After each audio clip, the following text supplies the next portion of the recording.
Boom. Oh, yes. We are officially live. Man, okay, so craziness, right? I've been trying to get this thing up and running to do something or to get it to where I want it to be for like a hot minute. And so I spent between today and, well, I guess since last week, honestly, it's been quite a endeavor to get this thing up and running. So I'm super excited. It is up and running. I'm super excited. It's all good to go. So I'm just gonna get kind of get right into it, because I had this thing in my mind, and it's Sunday, so I'm not gonna lie to you guys. I have homework I still need to do, so I need to get that squared away. But sorry, just making sure this is good. Man, this seems a little dark on my stream. I think it seems a little dark. I got it up here so I can see it. I can kind of see what's going on. But it seems it's a little dark. Need to lighten this up a little bit. It's lighten the mood. It seems so dark.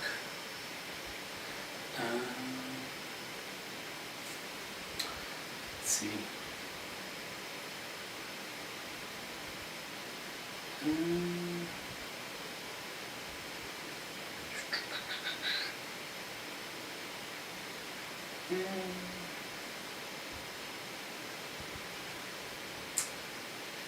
Let's see, hold on, let's make sure something, let's make sure this is working.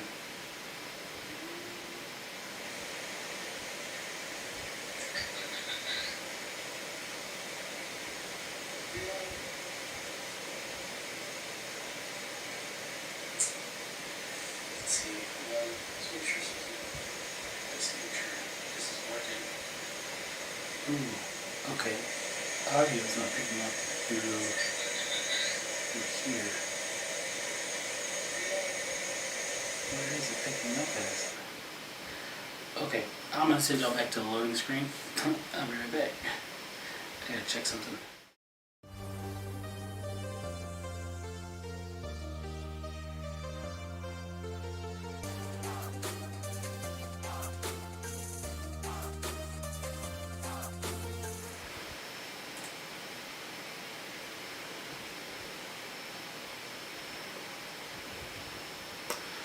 Ooh.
this loud.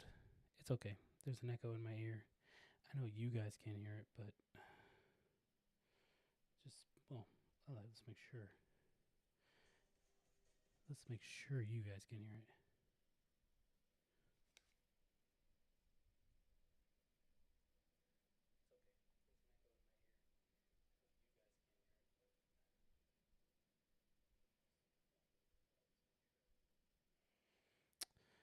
Interesting. Let's see. Test, test, test. I don't think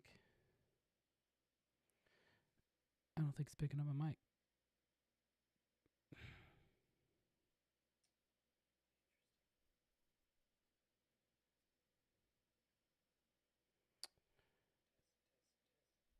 I don't think it's picking up my mic.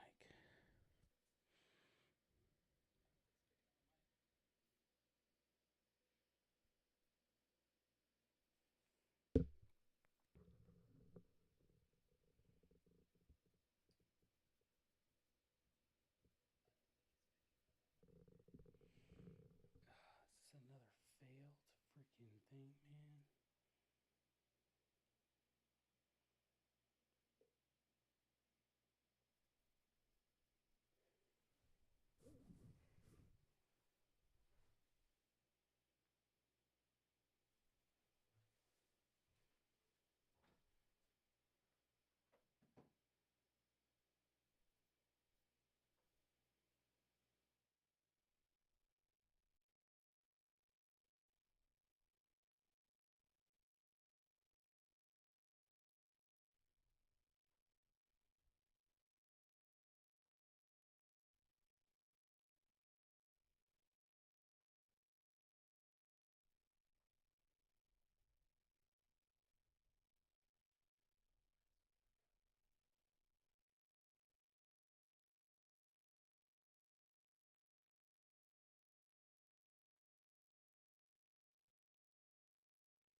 This is a learning process. That is what I will say for sure. A learning process. Um, I think maybe it's picking up my mic now, but the output is not there.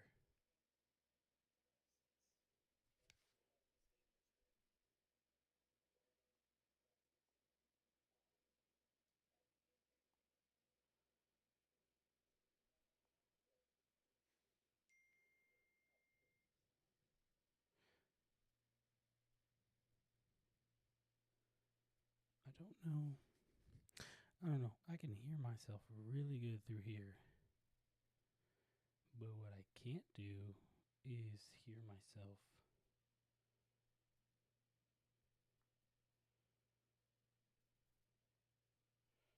through my phone right now.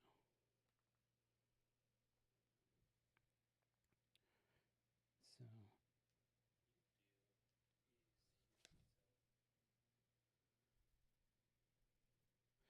let me see something.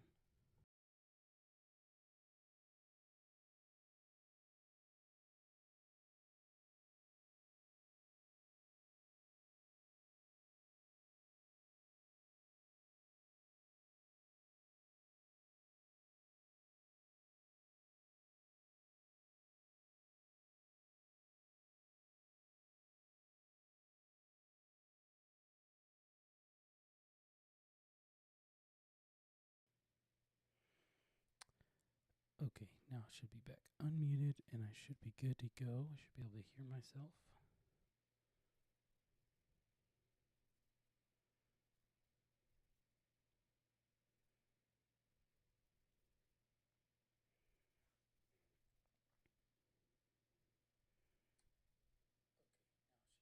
and I should be good to go. I wonder what it sounds like on your guys' end. Because I don't think my audio is doing too well. Because it sounds great for me, but it sounds trash for you guys who are watching, which is only me, myself, watching. I wonder what it sounds like on your guys' end. Because I don't think my audio is doing too well. Because it sounds great for me, but it sounds trash for you guys who are watching, which is only me, myself, watching.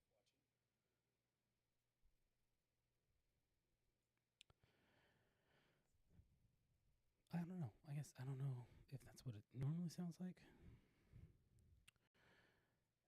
Sounds like their volume needs to go up, but if the volume goes up too much, then I get this crazy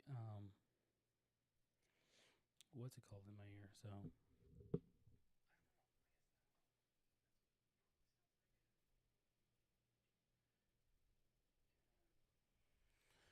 testing 1 2 3.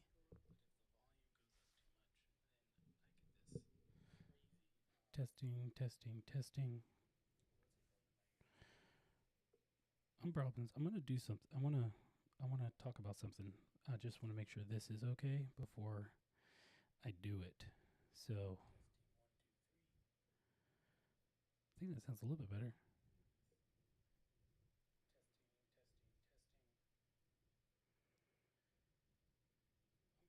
I'm gonna do something. I wanna talk about something. I just want to make sure this is okay before I do it. So I think that sounds a little bit better. Okay. I'll say this sounds ultimately the best where it's gonna get. So forgive me. Yeah. No, like I said, this is I say this every time, but I promise when I say this is not me. Wow, of course now it's time to sneeze. Okay, body, do the thing. Hold on, let me hear it on here.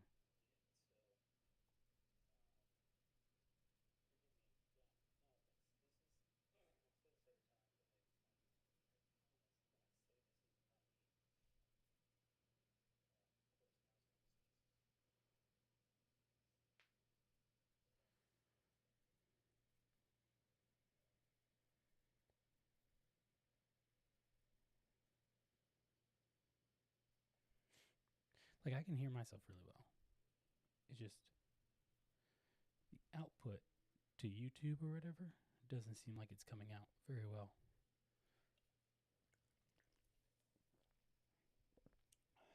So that's my concern. That's why I'm watching myself. This is how you get better.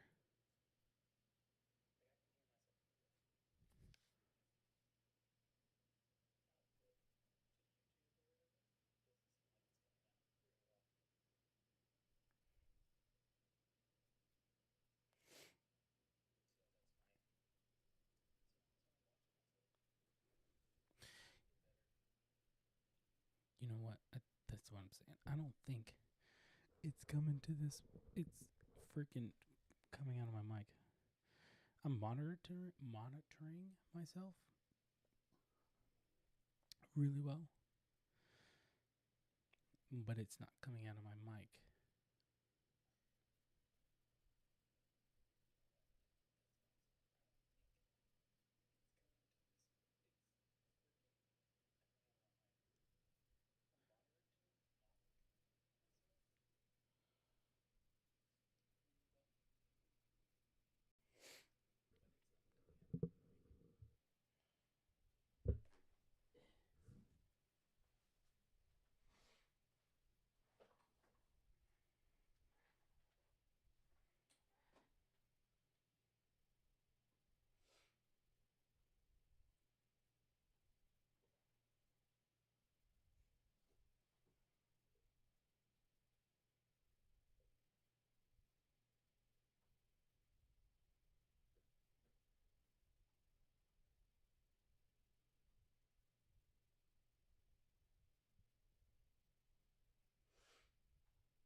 Test, test, test, test, test, test. Test, test, test, test, test, test.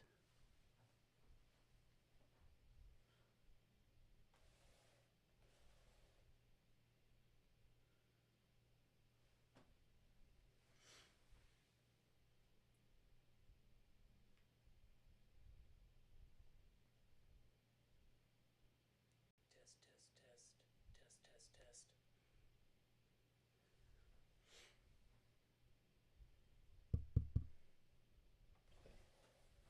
So I think that's what it was. However, okay.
I think it's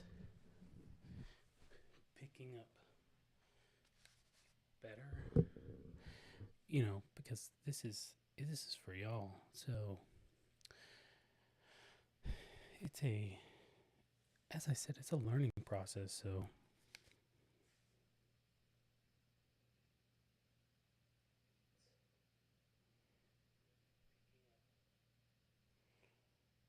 because this is for y'all. So as I said, it's a learning process. So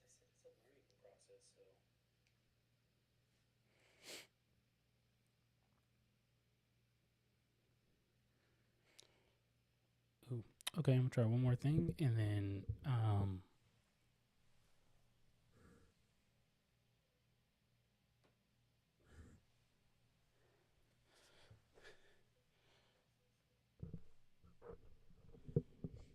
see if that worked.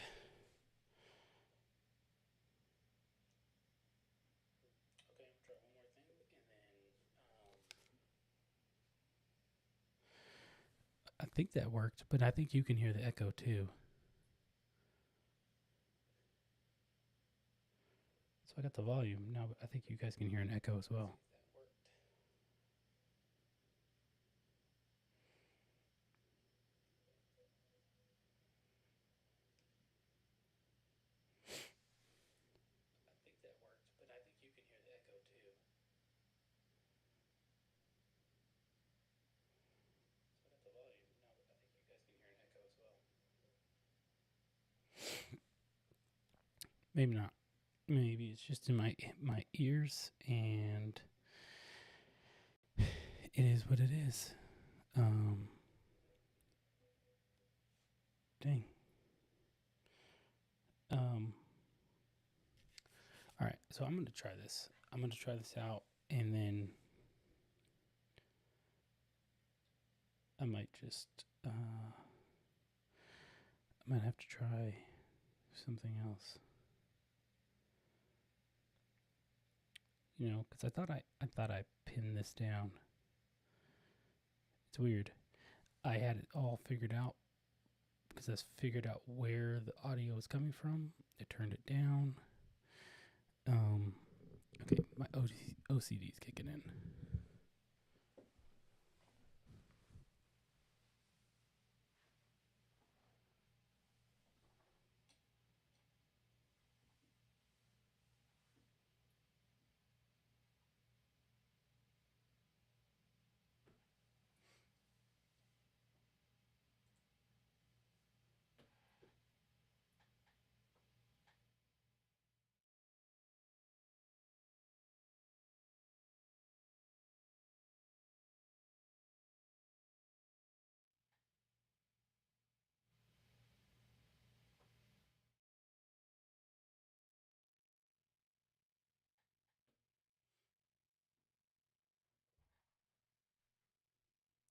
That's a weird part. Like, oh, okay, hold on.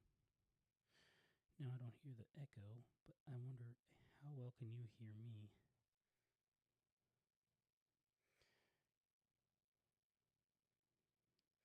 YouTube, activate. How well can people hear me and see my butt?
It doesn't change. Now, echo, echo, echo.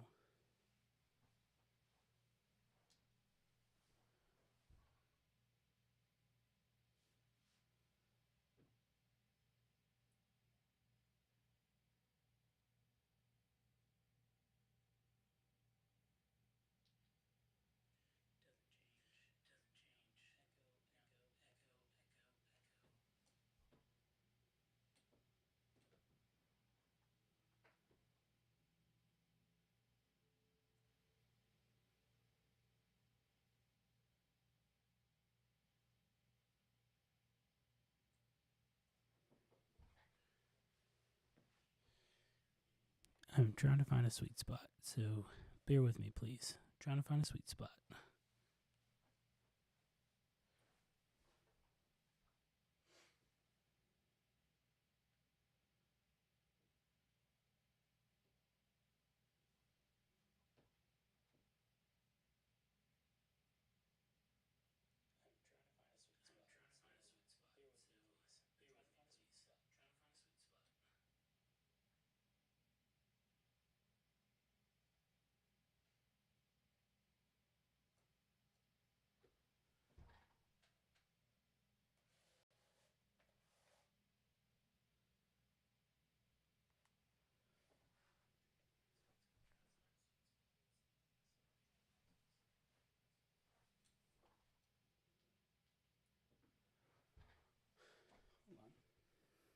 Test, test, test, test, test, test. Test, test, test, test, test, test.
Alright, we're just gonna rock and roll. F this. Alright guys. Weird. Try to get it to work, but it doesn't want to it doesn't seem to want to get rid of this echo, so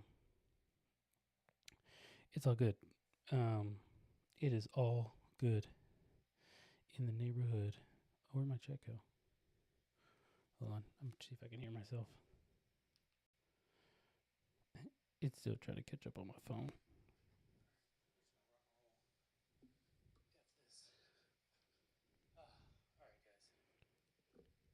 guys. Weird. Try to get it to work, but it doesn't want to it doesn't seem to want to get rid of this echo, so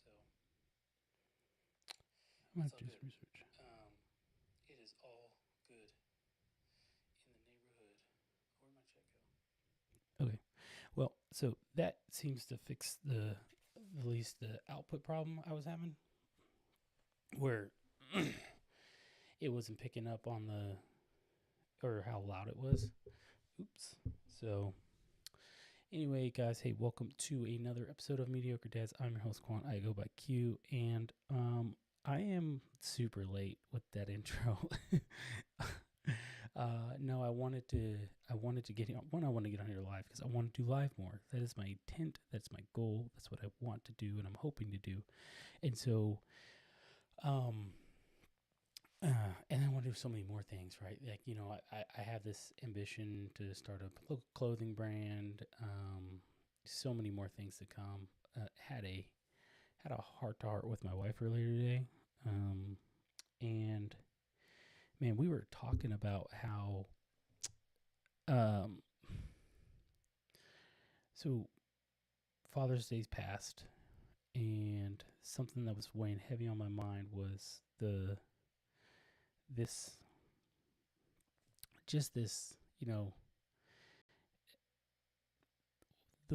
what fathers are willing to do, and mothers are willing to do the same, right? But the reality is, I think that the burden that fathers take on that no one sees, people don't see it, because it's not something we sit there and we talk about. And men and women are very different in a lot of different ways. One of those ways being that women will talk to other women about how they feel, how they're, and just all this, they're just very emotional creatures, which is good, right? It balances men out for those men who are not as emotionally available as our wives would like us to be. So I say that because, aka me. And so it definitely helps. That being said,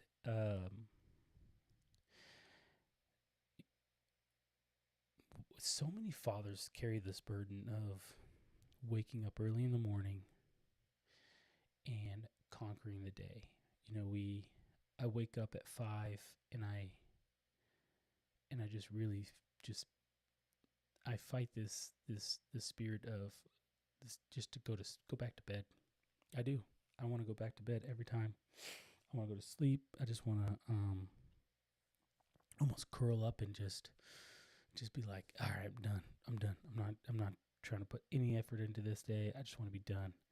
And there's a lot of days I want to do that, and I truthfully try to do that. But the reality is, I owe it to the 3 women in my house. Well, 1 woman, 2 girls in my house, to wake up and give it my all, regardless of how I feel. And I think that's part of the reason why emotionally, some men or most men who are similar to me in what I have and what we're trying to accomplish, we that's why there is this idea that we can't stop and we won't stop, but also this idea that we carry this burden that very few understand. And because I'm carrying this burden, I'm happy to carry the burden. Don't get me wrong. I'm happy to carry that burden. I wouldn't want to put it on anyone else. I wouldn't want to put it on my wife. I wouldn't want to put it on anyone else to carry this burden. So I'm happy to carry this burden. But the burden still is there, right? I can't come home and complain to my wife, right? It's not to say that she won't listen. It's to say I need to put on a better face. I need to put on a better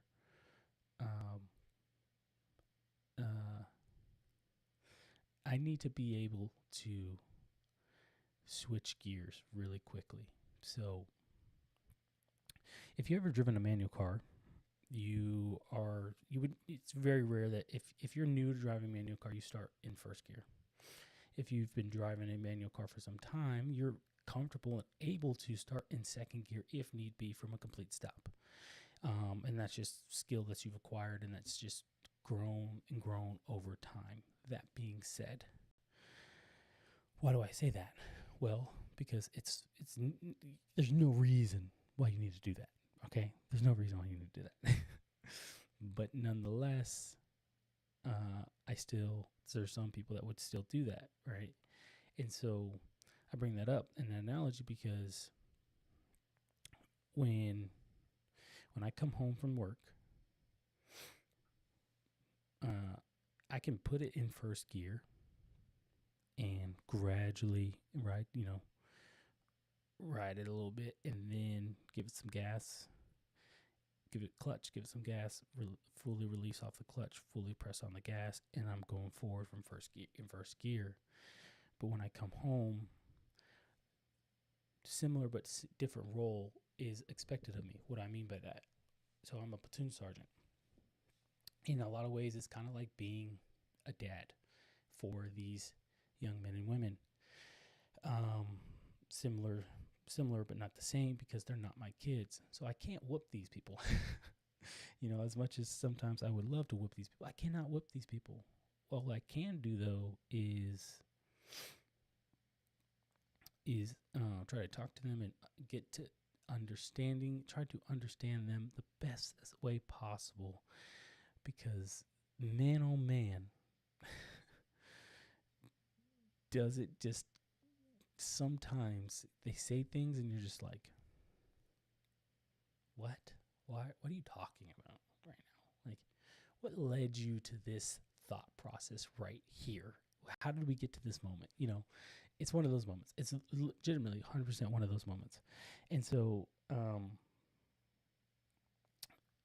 when I come home and I'm with my family, though, I can't treat them how I treat those at work, even though in a lot of ways, again, those at work are like my kids. So I can't treat them like I do at work. My family I do at work. So when I come home, it's expected I got to put on a different face, right? Obviously, I need to be more compassionate. I need to be more empathetic. I need to be more sympathetic to my kids and to my wife, because they've been dealing with each other all day. And if you're a stay-at-home mom, you know that's exactly what I mean when your husband comes home and you're just like, yo, take your kids and I'll be back. So I get it. I definitely get the sentiment. I understand that in so many ways. So but then dads, we have to keep going. So like, as we were ready to put that into first, or to neutral, and to come to a complete stop, and some of us do, we got to flip that thing right back into second gear, ride the clutch, ride the gas, and go right off. And and we're in dad mode now, and dad mode doesn't stop until the kids go to sleep. And then when the kids go to sleep, if it's at a reasonable time, depending on your kids, well, then you're in husband mode. And when you're in husband mode, obviously that's giving your wife attention and whatnot the case might be. But there's still that burden that still is put on you. That burden doesn't go away while you are trying to be dad, while you're trying to while you're trying to be great employee, while you're trying to be dad, while you're trying to be husband. And dad and husband can flip flop back and forth sometimes, right? Because you have to be willing to take in on some of her issues that she's had throughout the day. And she wants to talk to you about what happened with the kids. The burden of, okay, is the house taken care of? Are the bills going to be paid? Or do we have money for gas? Do we have money for food? Does my wife have everything that she needs? Is she happy with what I'm doing? Or is she happy with me accepting me? Does she see any issues with me? Where do I need to improve as being a husband? Where do I need to improve as being a dad? Okay, great. Also get 8 hours of sleep, which never happens for me. So I can't, maybe I'm only speaking for myself, but I'm not getting 8 hours of sleep. I'll get 4 to 5 hours of sleep and have to freaking wake up and ready to go in the morning and give it my all. And then also trying to plan what my future looks like within my workplace. Also trying to plan what my future looks like outside of the Army. And in my head, I have what it looks like. I have that breakdown, but then also, trying to make sure I'm following the path in which God is directing me on, and trying to stay on that narrow pathway. Trying to be the godly man that I want to be, and I know that I can be, and that I know that God wants me to be and needs me to be in order for me to step into that next season of my life where I can then become a better man, become a better husband, become a better leader. It's all connected, but then still that burden on the shoulders doesn't go away. And I was telling my wife this. I know every time I talk, it seems like it's a dark and morbid time, but I promise that's not my intent. So what I mean by that is, I had a soldier, and you heard me correctly, had, past tense. So his name was McGinnis, and when McGinnis came to me, he came from Korea, and this soldier had 2 years left on his contract. But when he came to me, he says to me, "Oh, I'm getting out of the Army." Okay, so when you hear someone say, "I'm getting out of the Army," what that means to you is, okay, you're getting out of the Army, and now in the next 6 to 9 months, right? If you have a year left, there's still some expectations there. But now with SFL TAP and being able to do some of these different programs, a year even at that point now is kind of like that soldier no longer is useful for you. And it's not being to be degrading anyway, but it's just the reality of the situation. Excuse me. And so this soldier, he's like, I'm like, "Okay, how long do you have left?" He's like, "I have 2 years." And I was like, "But you got to put some work in." And at this time, the CSP and all those things weren't a thing. So it's like, "Nah, man, you got to put in some work here." The expectation is you're going to put in some work here, and you're the only one here with your MOS. So they need you. They're expecting you to do these things. And so he had to take on that responsibility of the NCOIC, but he was only a specialist. So me being an S1 at the time, Sergeant Wilcox, he was put under me as my soldier. And I tried to mentor him. I really tried to help him out and get him an understanding. I even tried to get him re-enlist. Now, should I try to push him to re-enlist? No, probably not. But at the time, that's what I thought, and I believed what all NCOs were supposed to do were push soldiers to re-enlist, regardless if they wanted to re-enlist or not. So I was pushing. And it got to the point where he was like, I'm not re-enlisting. He goes, I'm totally done with this stuff. And I was like, all right, man, got you. That makes sense. I respect it. I'm not gonna put that on you, because I started to realize the Army wasn't for him. But he was a single guy, didn't have any kids, didn't have any wife, or a wife, didn't have an ex-wife. He was pretty young. I think he was 23, 24. Didn't have, he was living in the barracks. He was going up to Tucson almost not every night, but like, Thursday to this Saturday at least, going up to Tucson and messing with U of A women. And so, he was doing that and living his life in that way. And then I leave, and whatever the case might be, fast forward, I get a phone call.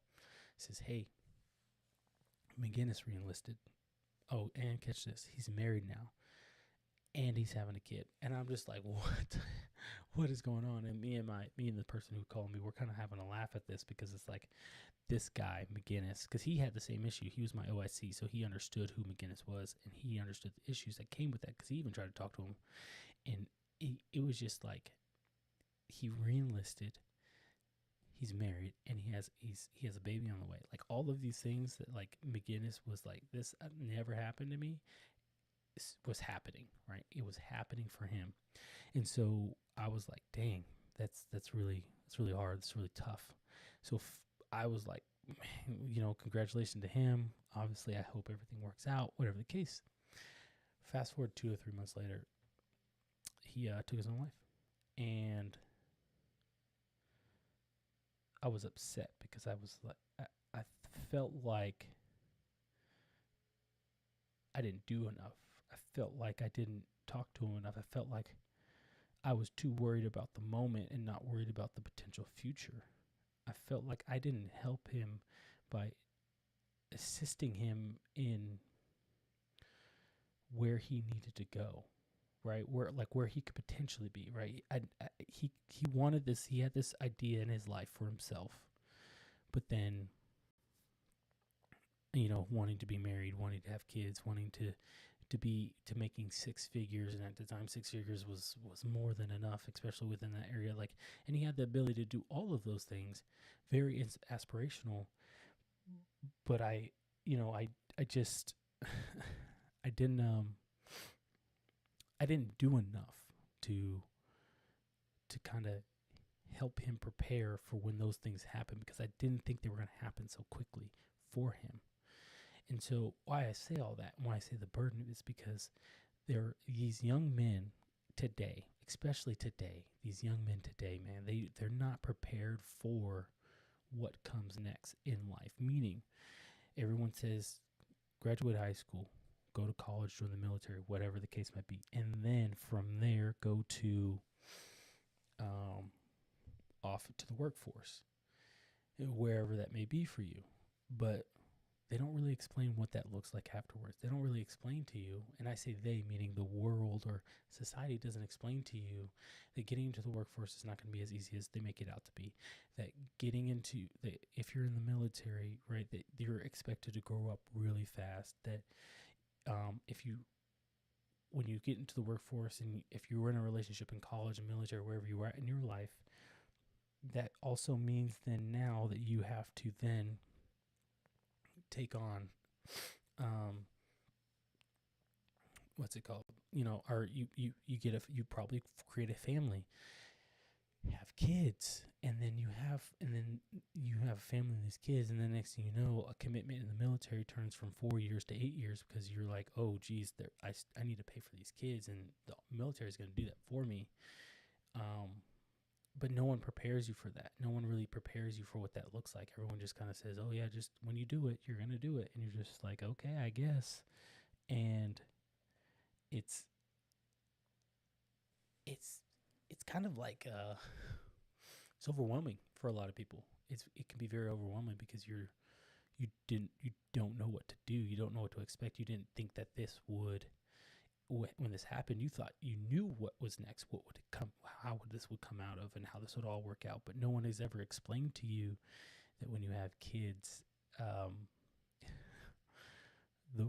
you as an individual change. No one explains to you when you get married that you can no longer, some people, there is a good portion of people who have explained to what happens when you get married, but no one really explains or helps people when they're when they get, or that pathway to get to marriage, to have a good marriage or have a good start, if you will, because marriage is the start of your relationship. It's not the ending. It is the start, and a lot of people don't realize that. And so it can be so overwhelming for a young man who's never experienced this, who never had someone explain this to him, never had that mentor to ever help them and break this down for him. So it's overwhelming, and then can lead to, for some men, unfortunately, to take their life like McGinnis. And I think that's ultimately what led to him doing that, was because, especially in his case, right, it was sleeping with this girl in Tucson, get her pregnant, find out she's pregnant. Now, in order to pay for the medical bills, you have to, and afford the medical bills and give her a place to live and the baby a place to live, you have to get married. Now, marriage probably was not on their mind, so they get married. So things can be paid for, house can be paid for, medical can be covered, and whatever the case might be. So then do that. And then he's like, crap, I can no longer get out like I wanted to. The plan that I had to get out of the military and then, go do what it is that I was going to do, I can't do that anymore. So now what I have to do is I need to re-enlist. And okay, if I re-enlist for 4, 5, 6 years, there's a good bonus. I can make over $20,000 lump sum, 25, depending on what your MOS was. And these are all the thoughts that goes through a person's mind when they get to that point in their life, because they're like, crap, I'm here, I have to do this, and now I didn't see this coming, I didn't expect this. So it's a lot. The burden it's a lot, it's a heavy burden, and then you have to think about, you no longer have to think about, okay, 2 to 3 years ahead, you're thinking about 5, 10, 15 years ahead. What does your young boy, young girl, what does she have to do? What does she want in her life? What if this happens? What does your wife want? Where does she want to go? Where does your husband want to go? Where do they want? What does their future look like? What do they have plans? Like, all these things are occurring. Even if you're out of the military, it's a lot more expensive, and it's the same thing. You're just like, okay, I gotta do this, and then I gotta do this, and then I'm gonna do this, and how am I gonna do this? How am I gonna pay for this? How am I gonna cover this? Okay, and you're the man. You've been taught as a young boy that when you become a man, the responsibility of taking care of your family is on you. And don't get me wrong, that is 100% true.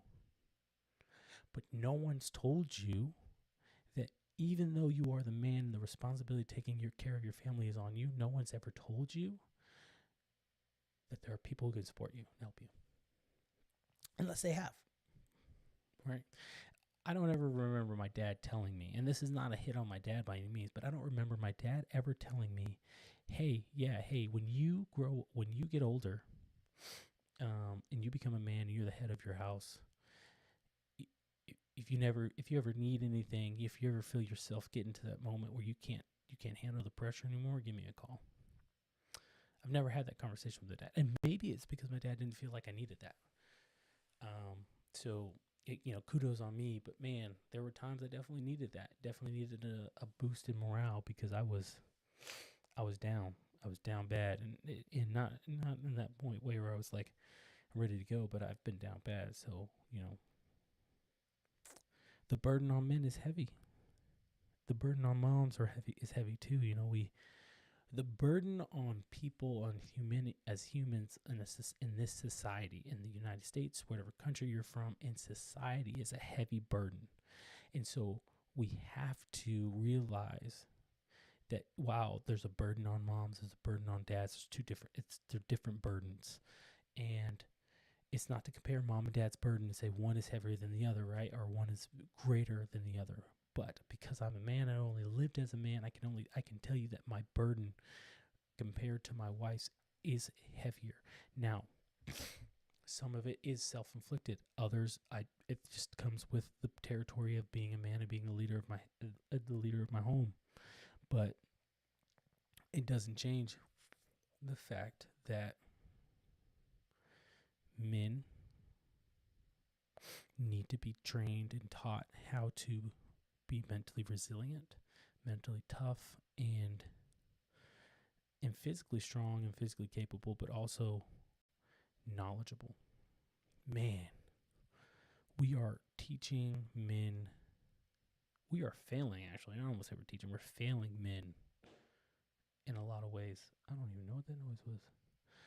We're failing men in a lot of ways, and I think we need to be doing better. So,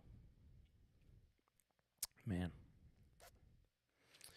my recommendation, if you're a young man and you are trying to prepare yourself for what that looks like, I encourage you to seek out a mentor who can help you and guide you. And when you find this mentor, understand that not everything in their life is going to happen the way it's going to happen, how it happened for them. It's probably going to be different. But that being said, have a willingness to listen. I told a soldier the other day, you have to be coachable, right? People, you have to be coachable. If you played sports, you know exactly what that means. If you don't play sports, one of the best coaches I got two of them in my mind that I think that really kind of outline this pretty well was Steelers coach. What's his name? Black dude, can't remember. Tony Dungy from the Colts when he coached the Colts, and Dungy, and he was a Super Bowl winner. And then it's a tip of my tongue. What is that guy's name? Oh man, what is the Steelers head coach name?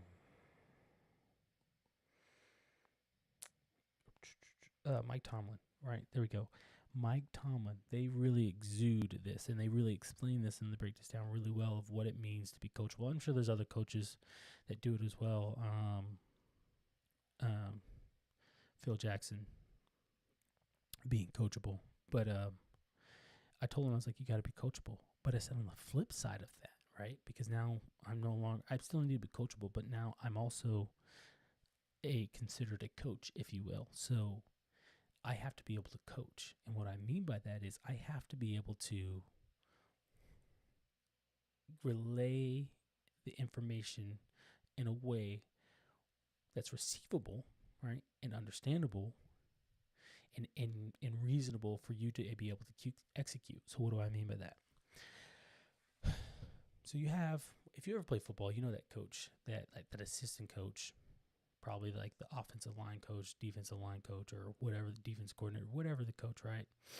But it's usually like the defensive line coach or something. And that coach is just mad dog. You make a mistake, he's down your throat. Just blah, blah, blah, blah, blah, blah, blah. Tell him where you messed up, but you don't really understand it because all he's doing is yelling at you. You're not able to receive the information. You're not able to understand the information. You're not able to execute the information in the way he wants you to, right? But then you got that coach that comes up and he says, hey, it's all right. You made a mistake. What were you paying attention to? This is the example I gave him. I said, what were you paying attention to? Because you were offsides. What were you paying attention to? I was looking at the guy in front of me. Look at the ball. Use your peripheral. You need to pay attention to the ball to see when the ball moves, you move. When the ball moves, your peripheral, readjust your focus, your hands and your feet, right? To get in front of if you're on offense, get in front of the guy that's in front of you. If you're on defense, getting past that guy that's in front of you, right? But you got to pay attention to the ball. You got to see the ball at all times because when the ball moves, you move. See how so he received the information, still respects me because I'm still a head coach, right? But he's able to receive it, understand it, and execute. That other coach, just man. And that's not to say that other coach is a bad coach, because I think it can be. It's effective. It's an effective way of coaching, right? I think it's an effective way of running a team, where you can have that guy who's ready he's a pit bull or she's a pit bull ready at all times. But then you also have that individual who brings everything back in and makes everything make sense, because sometimes that person might be too gentle, and the person you're coaching might need that aggressiveness, right? So anyway, I digress. I think men find a mentor, young men find a mentor, older men find a mentor. if you go to my website, mediocredads.net, I offer coaching services, one-on-one coaching services, and mentor. I don't like calling it coaching because I think coaching is a oversaturated market of people just ready to sell you on something. What it really is for me is an opportunity to mentor someone, and I'm mentoring younger men, older gentlemen as well, but then also a place where you can kind of open up yourself to me, whatever it is you want, and then helping you kind of figure out a battle rhythm and how to get through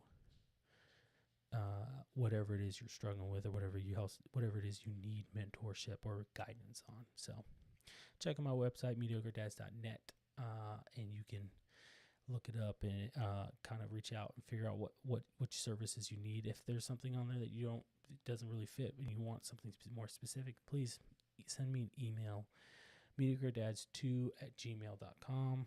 I will respond within a week. Give me some time because I do get a lot of emails, and we'll have a conversation, and I'll definitely do what I can to help you out there. But that being said, guys, that's all I got. I'm going to be starting something here pretty soon, but so any support you offer goes to growing the channel Mediocre Dads. So please,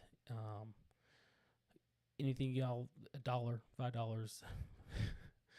I've never done this before. Sounds weird trying to pawns for in a way for money. That's not my intent. Oh, okay. My microphone volume is very low.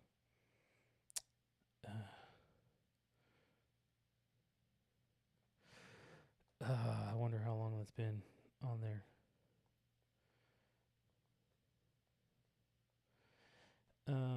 Thank you, Joseph. I will fix that. Dang it. I don't know what's been going on. All right, I'm gonna try to get off here, and I'm gonna try to get all this audio. It's really the audio. Once I get the audio down packed, everything will be also be good. But I'm gonna try to get the audio fixed. Thanks. I will try to get that fixed on my end. I appreciate that, Joseph. Hey guys, go to my website, check it out. All that information, all the good stuff's on there. Check out my previous videos, and we'll go from there. Guys, being mediocre's choice. Refuse to be mediocre every single day. That's our slogan here, and it's important because we can choose to live in mediocrity, or we can choose to do better. I am your host, Quan. I go by Q. And tomorrow I'm not dropping an episode at 10, doing a live episode at 8:30 tomorrow evening. This was kind of the prelim to that. So tomorrow, be ready for that, 8:30. It's Mediocre Dads Bible Study. It's going to be awesome. I'm excited for it, guys. You should be excited for it as well. So that's all I got for you guys. Thanks for joining. Mediocre Dads out.